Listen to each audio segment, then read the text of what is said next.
దేవుడికి ఆ పండగ సందర్భంగా ఘనంగా ఉత్సవాలు చేసాం, ఈ పండగ సందర్భంగా ఘనంగా ఉత్సవాలు చేసామని పేపర్ మీద రాసి ఏ ఉత్సవాలు చెయ్యకుండా డబ్బులు తినేశారంటూ ఇప్పుడు ఒక దేవాదాయ శాఖ అధికారి మీదన చర్యలకు రంగం సిద్ధమైంది. ఇది ఆంధ్రజ్యోతి హైలైట్ చేస్తున్నటువంటి అంశం.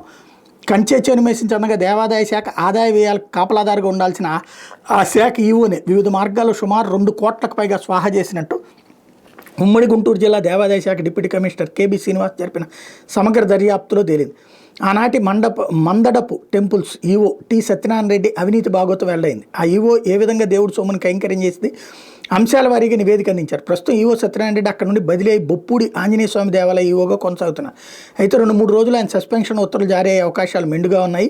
ఆయన మందడపు గ్రూప్ టెంపుల్స్ ఈవోగా ఉన్న సమయంలో కళ్యాణోత్సవాలు, గ్రామోత్సవాలకు ఆయా దేవాలయాలు నోచుకోలేదు. అయినా రికార్డులో మాత్రం 50,53,000కు పైగా ఖర్చు చేసి 4 దేవాలయాల ఉత్సవాలు అంగరంగ వైభవంగా నిర్వహించినట్టు లెక్కలు చూపడంతో ఉన్నతాధికారులు నిర్గాంతపోయారు. అంతేకాదు అయ్యగారు దేవుడు సొమ్మేగా అడిగేది ఎవరన్నట్టుగా సుమారు 18.5 లక్షలకు ఓచర్లు కూడా లేకుండా ఖర్చు పెట్టినట్టు లెక్కల్లో చూపించారు.